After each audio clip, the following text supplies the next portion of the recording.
If anything I knew I didn't want to do after we sold this business was go back to the corporate world. I also knew we started a business from scratch.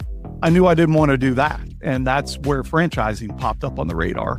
I happened to be taking my daughter to Chicago, which is about 6 hours away. And when I was returning by myself, then I said, well, I'm going to find a podcast to listen to on the way.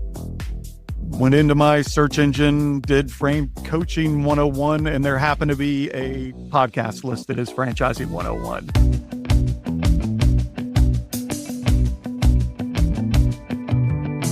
Hello, everyone, and thanks for tuning in to the latest edition of FranCoach's Franchising 101 podcast. I am Tim Parmeter, founder and CEO of FranCoach and your podcast host.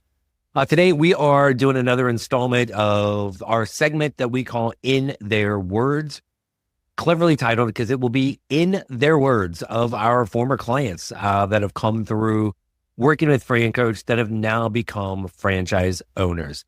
We're going to hear directly from somebody today. We're going to talk all about their background, what led them to consider franchise ownership, how they navigated the process with FranCoach, as well as which franchise they chose and how has it gone so far.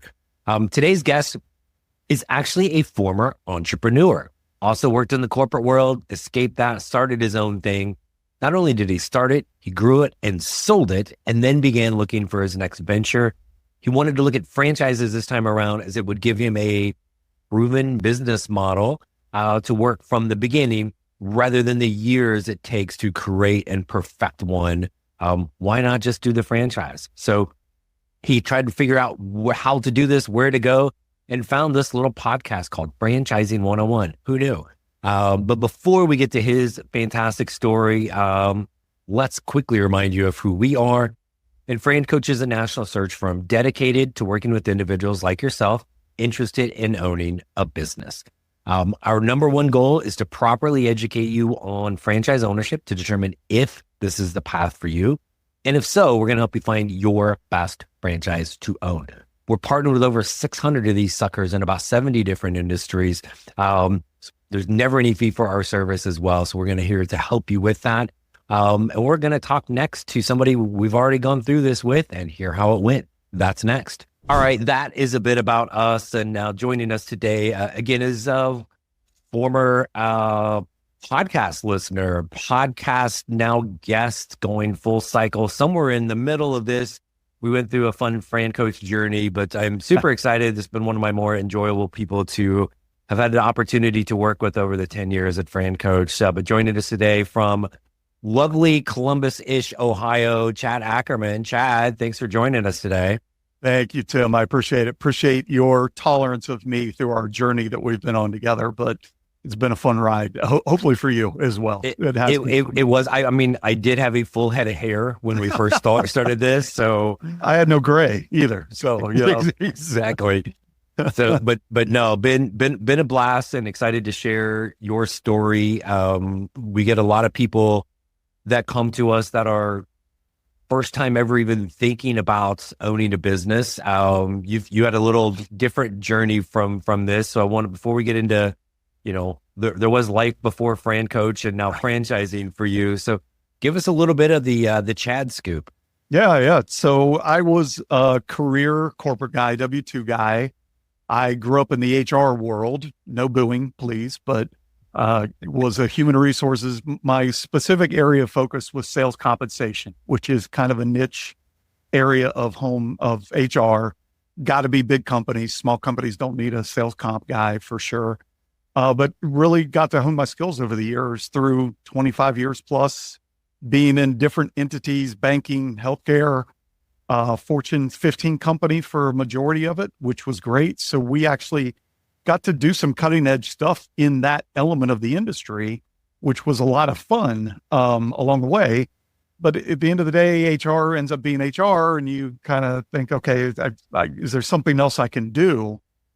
As it worked out, I had stumbled into real estate investing along the way and met a group of people here in Columbus, Ohio. And there was a guy trying to start up a business related to passive investing in real estate, which I only raised my hand quickly. Didn't really even honestly know what I was raising my hand for, but I just said, I'm in. I like the sound of this. I want to try it out. And we started what was meant to be a meetup group in March of 2020. Our first meeting was supposed to be March 18th, and the world shut down on March 15th. So we went on to Zoom like we're doing now, and that allowed us to invite people from all over the country then that we knew were interested in this space. And organically, we ended up growing that into a business that we started from scratch. We kind of backed into, we were accidental business owners then as this developed. And we were lucky enough to grow it for 4.5 years. And we got an offer to buy us out. Skip a little piece. I was able to leave my W-2 along the way in that journey with this business. And it gave me that first taste of the entrepreneurial feel. And that really triggered a lot with me to get away from the corporate world, go try something on my own, have the risks, have some of the freedoms that come with it, those kind of things that really got me excited. Grew it enough that we got attention for it, and somebody came and offered us money for it, and we said yes. And then it left me with what's next. So I've been trying to figure that out since. So you had the great successful career working for people, then obviously your accidental entrepreneurial journey worked out okay, right? What was it that, like, I mean, you could have gone back to work for somebody, but I'm guessing at that point, that probably wasn't too enticing after years of working for yourself, right? Yeah, if anything I knew I didn't want to do after we sold this business was go back to the corporate world. So that narrowed down the funnel a little bit, not drastically, but a little bit. It left a lot of open opportunities there. But I also knew we started a business from scratch. I knew I didn't want to do that. And that's where franchising popped up on the radar. A couple of my business partners had started or were in the middle of starting a franchise. And so I knew somewhat about it, but I didn't know a ton of information about it. And to share my journey, I happened to be taking my daughter to Chicago, which is about 6 hours away, for a co-op that she was going to be on for 4 months. And when I was returning by myself, then I said, well, I'm going to find a podcast to listen to on the way.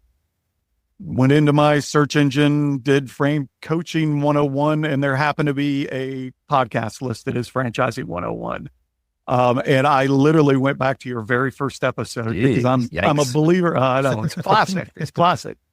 But I'm a believer in, when you started this, you were probably sharing those elements that you wanted a basic newbie to understand. And that's where I was, versus where what you're communicating these days is more into the weeds, more veteran type material. So I wanted to go back to get the 101 stuff. And I liked how you were doing one-on-one conversations before you started interviewing people, or, giving us the details about it.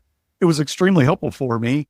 I power listened through at 2x speed. I listened to like 36 episodes on my way back from Chicago, and was like, okay, I'm going to have to give this Tim guy a call and talk to him about it. And I don't know, things took off from there for us for sure. Well, good. No, and glad you did reach out, and it's been a fun journey. And no, I'm glad those first ones didn't scare you off, because they were a little rough. Right. No, they were classic. They were good.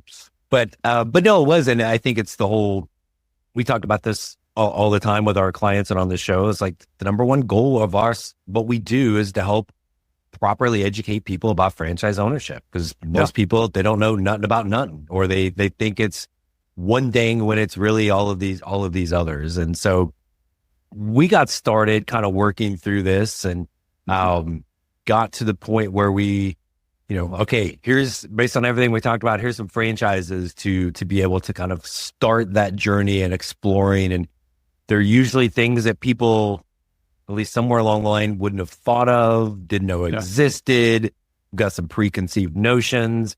Can you kind of like think back to that kind of reveal, so to speak, and kind of what went through your mind at that point? Yeah, no, that was, I'd listened to enough of your podcasts that I'd heard the spiel of, it's always the one you don't like, it's always the one you don't think you're going to. So I went in trusting the process, to use your language as well, of like, and this is what I told friends and family. I'm like, I'm ponying up with Tim because of the fact he's been doing this so long. He has so many connections.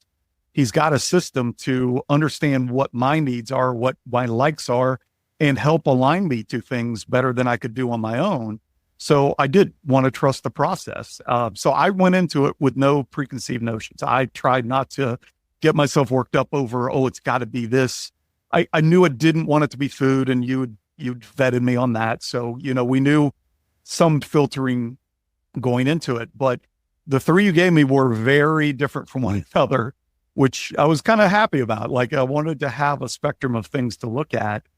One was definitely more in an industry that I feel like you teed me up for before you gave me the three as well, which was this business coaching idea, to be honest with you.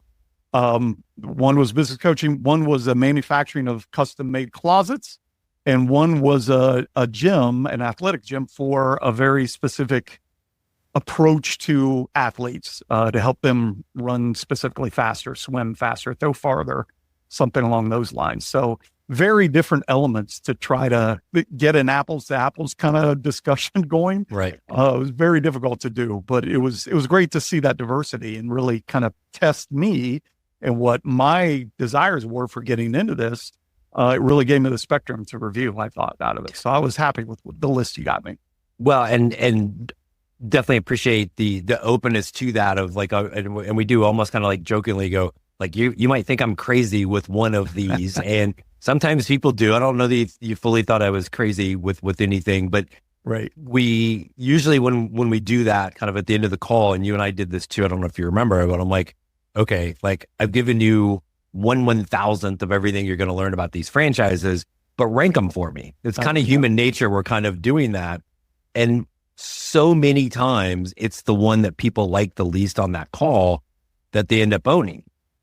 You are actually kind of in the minority. You ranked them exactly then how it ended up. I couldn't remember what I ranked them. That's good to know. Yeah. And so, but it was also interesting because it quickly flipped, and there was one that was kind of leading for a long time. It was like, and you even talked about this before we came on air, like all your friends are like, wait, what happened to the other one? Right. Because you were like chatty Cathy about the one, and then I was like, and so other safety net, right? And so, we'll talk a little bit about like that journey. And again, you were super open to kind of how we explore this, but we were really kind of trending one direction, but then some things kind of changed, and we ended up really, I guess, kind of back to where we started, so to speak. Right.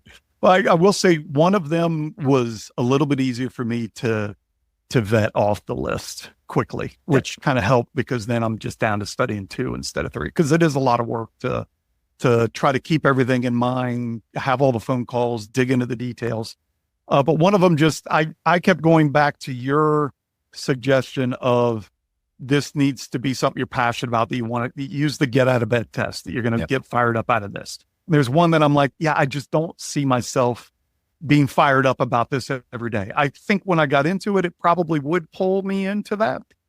But from the first blush, I'm like, I don't think this one's going to win me over. Let's just cut it loose because it's just not going to be me, which was the gym scenario. So then I was down to, polar opposite companies to look at of, manufacturing closet space by having my own warehouse, having my own equipment, hiring employees, and business coaching, which was me on my own, no office needed, no brick and mortar. So very different entities. And it was, I think my biggest thing that I got pulled into as I was analyzing this is I had been used to investing in real estate, and I was treating these as investments to begin with, which they are. Right. But I love investing in things that have a return at some point in time, a sale that, we can get rid of this and it's going to be worth 2x over what I paid for it, or 5x, or whatever the magic number is. And the Closet Factory structure had that asset to it. It had that ability to build that I think I got engrossed with, that was really driving a lot of where my thought process went. Versus business coaching was on my own, and there's nothing to sell at the end of this. But it was then the battle back and forth of what do I really need, what do I really want out of this. I had to like go make a list of what are my goals with this process to really then go back and measure, because I really felt good about both of them. I would have loved to get involved with either business. It was literally going through that pros and cons list kind of thing for both of them to help me get to a decision ultimately then. Yeah. And you did we were very thorough and diligent throughout this. I mean, you and I even had one call where we kind of went through the pros and cons of both. And then I think one of the things when we got to the end was really going back to the beginning and kind of the foundation of all this is like, why are we looking at this? What are the things that you're trying to accomplish? And one for you and your significantly better half was the potential to have some flexibility to relocate at some point was really end up being one of the biggest things for you guys, right? Yeah, absolutely. We have been talking about moving out of state for a couple years, and we were actually heading into that thought process here in the next year or so. But one of the hurricanes that's gone through the country lately wiped out most of the area that we were looking at going to. So it kind of paused that process, and then I'm like, well, okay, does that put a brick and mortar on the radar for us that we're going to be here for a longer period of time? And ultimately, I think we landed on no, we still think we have a pretty aggressive move schedule. So owning a brick and mortar here in Columbus, Ohio, it's manageable. You could hire staff, you could hire a GM to go in and take care of it, but it's going to have a different feel than being an owner occupier, if you will, of the business. The business coaching role had flexibility that there are coaches that are working that job from all over the world because it's a lot of Zoom, it's a lot of phone call conversation stuff. It doesn't have to be as face-to-face as what owning a warehouse would be like, for sure. So you're right. Yeah. That was probably the biggest pebble that caused the scale to tip that ultimately made the decision for me. Yeah. And so we've kind of referenced business coaching. The name of the franchise you now own is... Hey everyone, I wanted to take a quick break from our podcast to tell you about our amazing friends at Entrepreneur. If you're looking to become a franchisee or simply learn more about business ownership, and guys, let's be honest, you're listening to the Franchising 101 podcast, so we know you have some interest in this. And I really encourage you to go to entrepreneur.com to check out all of their great content and resources.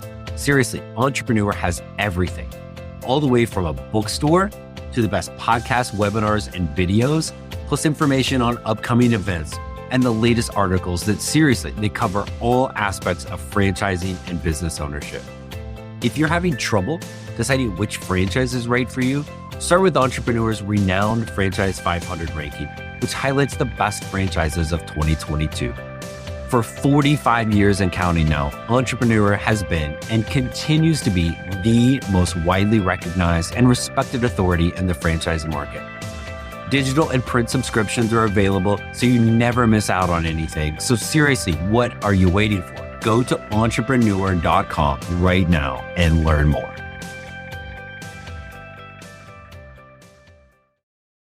Focal Point Coaching is the name of the company. Yes. Focal Point Coaching. So you've been a franchise owner for a few hours now, basically, right? But so totally putting you on the spot. Give us, Chad, the 30-second elevator pitch of what the heck is Focal Point? Yeah, I'll give you a visual. This has been the thing that I've been impressed with the most. Their purpose statement is that they want to be the pebble on the pond in the respect of there's a ripple effect from the training that they try to do with small businesses, mid-sized businesses to make them better in the effect that they're going to have on the world, that their goal is to be the pebble in the center of that starts the ripples to help these companies become better companies and do better things for their communities, for their employees, for their owners. That's our goal, is to help influence small businesses that maybe have struggles to help coach them along to get them into a better place, which the main reason that pulls through to me with the business that we had started and we're running from scratch, we needed that coach. I identified we needed that coach, and we didn't know where to find it. We didn't know what to do. We didn't know what it was called. Right. Now I love the idea that maybe I can go work with some of those same kind of businesses and help them through what we didn't know how to find the help for, and get them to a place where we were. We got lucky and backed into a deal and got to sell. Yeah. We accidentally started a business. We accidentally got to sell it too. But I'm hoping, maybe I can get involved with some small businesses and help them out proactively instead of retroactively. Well, and I think there's most people like small business, they don't know there's something like this out there for them. And I always like the thing with Focal Point, they have a great distinction of the difference between a consultant and a coach, right? Yeah. The consultant goes in, I'm gonna tell you what to do, give me my money, and I'm out of here, right? And if it doesn't work, well, I told you what to do, you just didn't do it. But the coach is there literally like working with them almost like, not really every single day, but these are very, very long-term relationships with them. Yeah. It's like it's not the football consultant that goes in on Thursday at practice. All right, boys, this is what you need to do. And then hope it works out. The coach is there throughout all of this. And I know that really resonated with you too, about being able to connect and make a difference and kind of build those long-term relationships. And you're going to really be able to do that with Focal Point. Absolutely. No, the relationship side of this was definitely a big selling point to me of being involved. I don't want to do the dance. And I've worked with many outside consultants in my corporate world through the years, and some worked, some didn't. The ones that worked, I wish we could have kept in, and that's to me, the perk of this coaching side of things is it's meant to be alongside with the business for a period of time, depending on what the business needs. There's so many things that can be managed, done better, whatever the case is with a business, that relationship can go on for years, potentially, if it's all working out well. And I think that's awesome. I think it's great to get involved and help see something grow and be able to help them get to whatever their next phases are, several of them. So that was a big selling point for sure. Yeah. And it doesn't even necessarily have to be like, oh, this business is really, really struggling, let's go in and help them. Well, yes, it's that, but sometimes, hey, it's good, but it can always get, it's still good to great, right? How do we get through this? And you've been on that side as a startup and as a business owner. And frankly, I go through this with FranCoach too. It's like, you're in it, no matter how much you say you're going to work on the business. Well, that's a bunch of crap. It's yours. You're in it. Right. Yeah. And so you're going to see things differently. And it's like, somebody's going to suggest something. Yeah. It's always the, but you don't and to now really be able to kind of have that, again, I think this is where you're going to do fantastic at this, because you're probably going to find a very polite way to slap somebody around when they say, but, right. And just be able to kind of figure out what those needs are and be able to help them.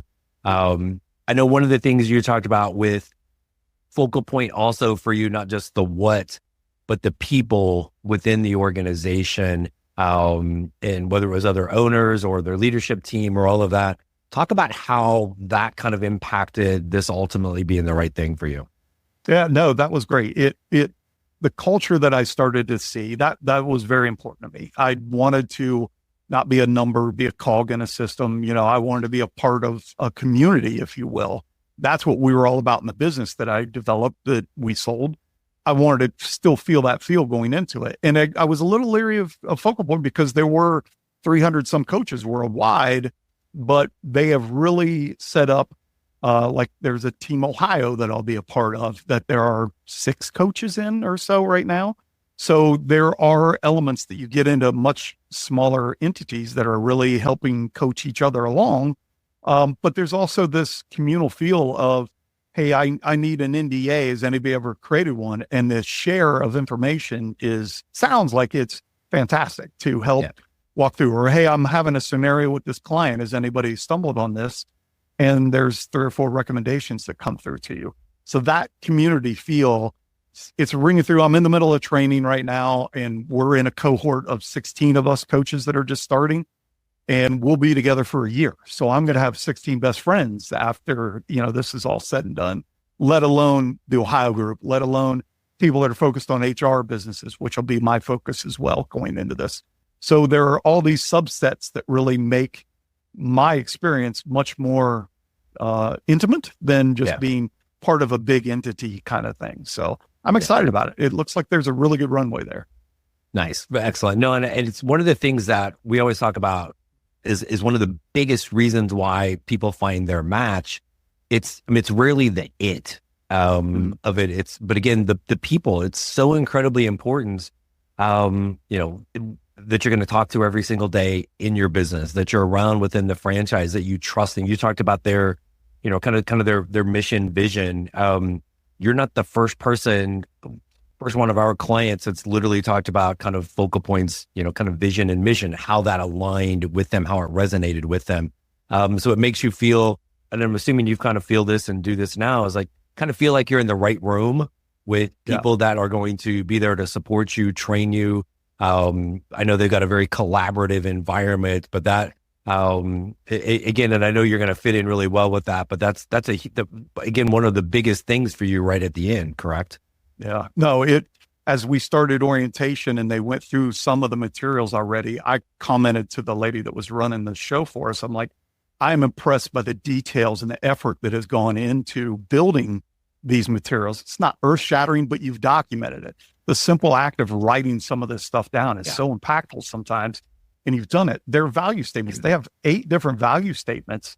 But I'm like, that's fantastic. It's anybody can glean into some of that, but things like profitability are one. So it's like, at the end of the day, that's what we're in business for. Right. But I'm like, well, good. We're skimming over the things that are important or pretending they aren't there. But beyond that, just the training, the documentation that's available to help us coach is a wealth of information that is, from what I have been able to digest so far, is streamed down to very easy to use, very easy to digest as well, process that I think they've done a wonderful job with what they've built. Again, it's not rocket science. Sometimes it's very kind of should be common sense kind of things. Right. But sometimes you need somebody to say it to you, a coach to say it to you, just give you permission to do the thing that you're supposed to do, or say the basic thing that you should do, but you hear from somebody else is like, okay, yeah, I really need to implement this, or I really need to do this one thing. So yeah. And even for you now as a focal point owner, you're going to have essentially your focal point coach coaching you on your focal point business. So there's certainly kind of the they walk the walk, talk the talk, so to speak. So, because I'm quite sure, and maybe early and often, you're going to get yourself into the weeds running your own focal point business, right? So you've got the people and the support to kind of get you out of there. Yeah. So they called out that the training that we're going to go through, the material they're using is the exact same material we would use on a business as a coach. But I'm like, well, that's awesome that I can absorb it my own way and me personally running my own focal point business, but then I can see it through their lens of like, this is what I'm going to share to a business owner. How are they going to read this? What do I need to kind of emphasize as I go through it? I think it's a great way to teach us and get us trained and up to speed and ready to go. Yeah, absolutely. If I can, if they can get through my thick head anyway, there's only so much they can do. Eventually it'll seep through. So 5 times I need to 5 times to absorb it. I have no doubt they'll beat it into you at some point. But so and you're just getting started, right? We talked off air, like you're just really kind of getting launched into this, and the fire hose is about to turn on with all the information. And so as you kind of went through this journey with vetting franchises, was there anything in particular that kind of maybe surprised you, or you didn't know about franchising, or what this might be like? That's a great question. The documentation of it, I wasn't prepared for. Just get a 270-page FDD, that was a bit to get into, but I guess the openness, I would say anybody that's interested in looking at this, trust the process. When you get to the validation part where you're talking to other owners, I was a bit surprised at how open a lot of them were. There was one guy with Closet Factory that he was like, come to my shop. I'll walk you through my books. I'll show you every line of my books so you can get a feel. I'm like, okay, I don't know that I need that detail, but it was good. But that opened us. Everybody was bought in. Everybody was very excited about the business, that kind of thing.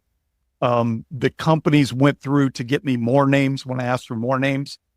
My thing was they gave me a lot of veterans to talk to when I started in both instances, which was great. I like to see where I could get things, but I asked in both cases, give me some newbie, give me somebody that's only been doing it for a year, because they're experienced or have experienced what I'm going to go through more directly. I want to hear from them and what lessons learned that do they have. And honestly, those were probably more impactful to me to make my decision than the veterans. Yeah. Both were very valuable, but I learned some things from the newbies that were very helpful that I highly encourage people to ask for that if they don't receive it when they're going through a franchise vetting process. Yeah. And most franchises are like, I think there's a myth, one of the many is, when we get to that point, the franchise, yes, they have 300 owners, but they only want you to talk to these three because the other 297 suck and hate it. Right.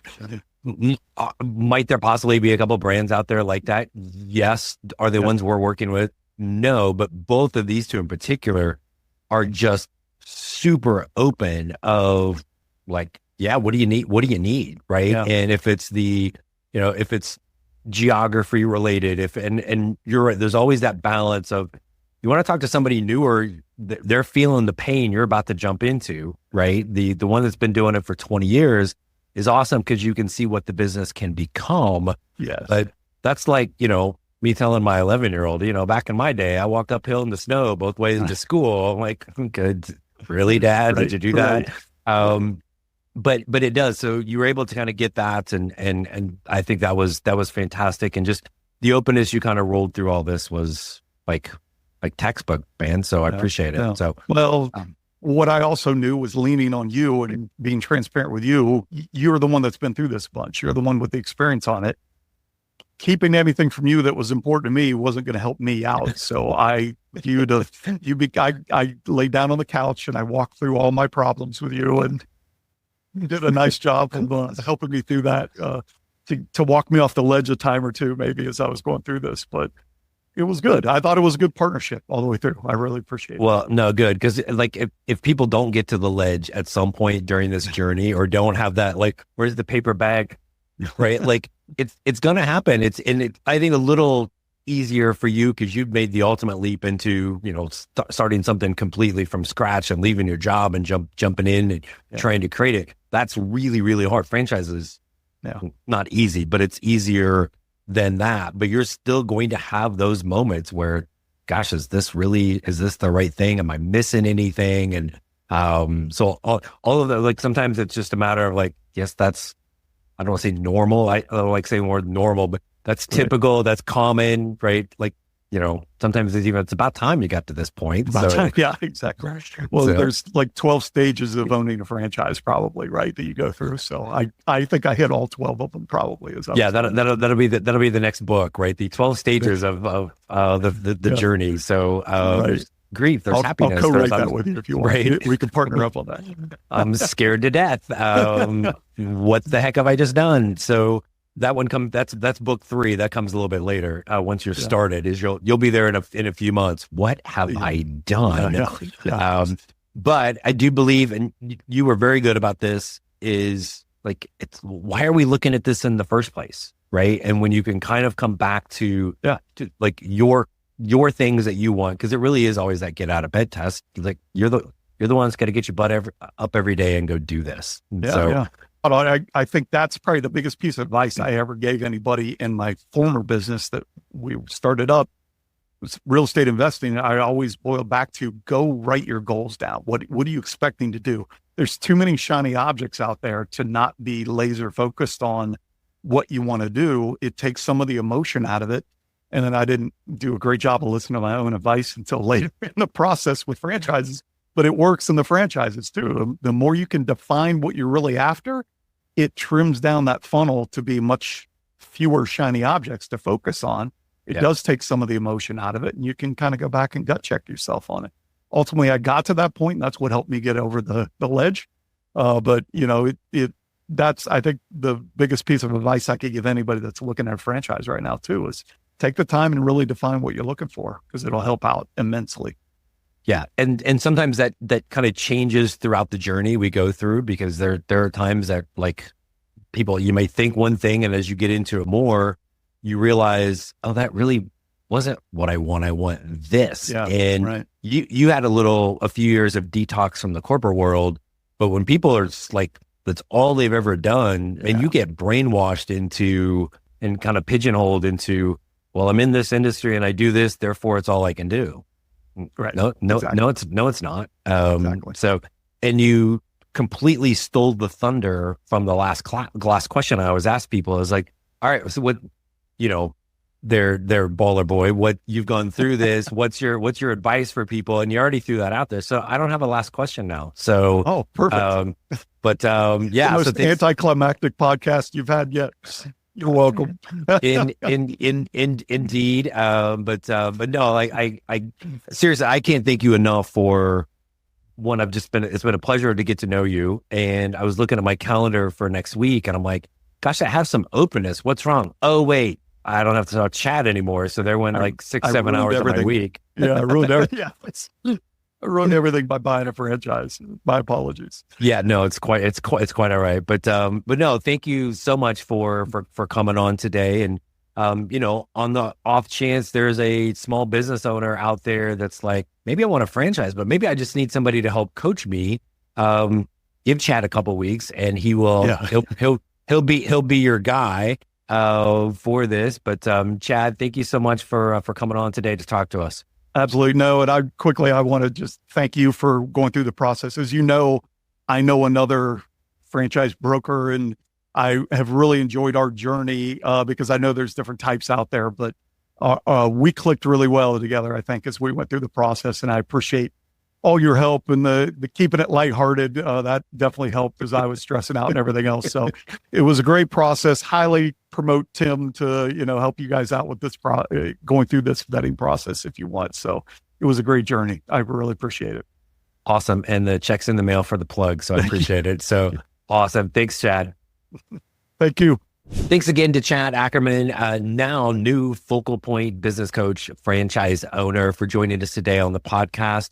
And for all of our loyal listeners who tune in week over week, we hope that all of these episodes will help enlighten you in some way as to the amazing possibilities that can be achieved as a franchise owner. If you haven't already, be sure to subscribe to us, Spotify, follow us wherever you listen to these things, as well as all the social media aspects, outlets. If you want to chat, FranCoach.net. It's our main website. Also, franchising101podcast.net.